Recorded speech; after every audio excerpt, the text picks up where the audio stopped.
des équipes nationales d'arrêt, inscrit en 2010. La piscine, le CSP de la commune de Timizère. La piscine semi-olympique de Borné. La piscine semi-olympique de Tizi Ouzou. La salle omnisport d'Azazga.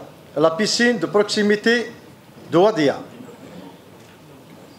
Dans le cadre du programme ex-FCCL sur 21 opérations inscrites, 5 remontent à 2017. Aucune ni clôturée jusqu'à présent, même s'il y a quelques actions qui sont achevées.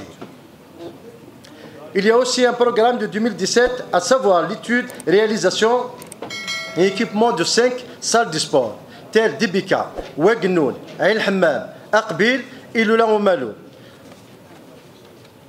dont les procédures administratives ne sont pas encore finalisées.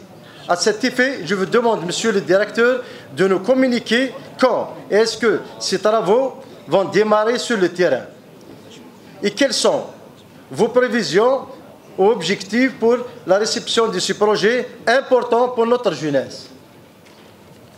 Pour le CSP de Freiha, dont l'entreprise est retenue depuis à peu près 3 mois. À ce jour, les travaux ne sont pas lancés, ce qui prive nos jeunes sportifs d'avoir espace de pratique leur discipline, d'autant plus que notre localité a connu pour avoir produit les champions. Quand est-ce que ce projet sera entamé? 2. Je vais passer à un autre problème qui a une dimension sociale et économique à la fois. Il s'agit de l'entreprise publique, la briqueterie de Freiha, qui trouve à l'arrêt à cause de la coupure de l'énergie électrique par la Sonalgaz. Cet effet vient s'ajouter aux autres problèmes de la gestion, dans l'absence d'un clerc qui bloque la chaîne de production. Cette situation se répercute sur 65 ouvriers qui n'ont pas payé depuis 20 mois. Ils ne sont pas payés depuis 20 mois. Imaginons un peu le drame des familles et des ouvriers qui n'ont rien pour subvenir à leurs besoins. Compte tenu que la matière première existe sur les lieux, il n'y a pas de raison que l'entreprise arrive à la faillite. Par conséquent, et pour sauver cette dernière, je vous demande, monsieur le Wali, de vous pencher sur ce cas, débloquer un plan de redressement, un contrat de performance afin de relancer l'activité économique et commerciale de la briqueterie. 3. S'agissant du secteur des travaux publics, nous relevons avec désolation la dégradation de beaucoup de chemins communaux et de wilaya, ce qui crée parfois des embouteillages et bien sûr des agréments pour les usagers de la route. Je cite au titre d'exemple le CW6, dont l'état de dégradation remonte à plusieurs années et plusieurs réclamations et demandes ont été faites dans ce sens.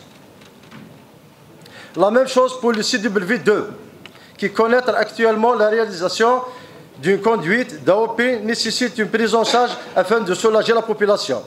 Quant au chemin du wilaya menant de Ouattara vers Borné, il est vraiment impraticable.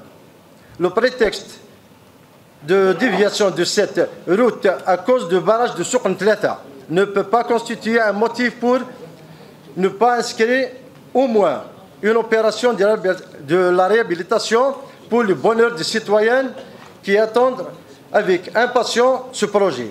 Enfin, je vous demande, monsieur le directeur, de prendre acte et prévoir leur réalisation dans les meilleurs délais.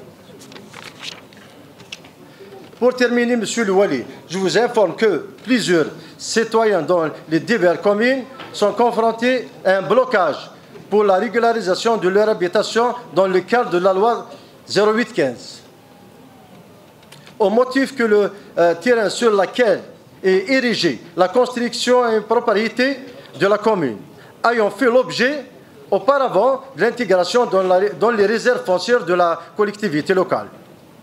Sachant que la loi, dans son esprit, vise à régulariser ces cas et faciliter les procédures, il n'y a pas de raison de faire distinction entre un bien communal ou d'autres intégrés dans les réserves foncières. essentiel que la bâtisse soit construite avant 2008, qu'elle réponde aux exigences techniques et urbanistiques. Sur ce, je vous demande, Monsieur le Wali, d'instruire les services concernant afin de prendre en charge ces figures. Et merci.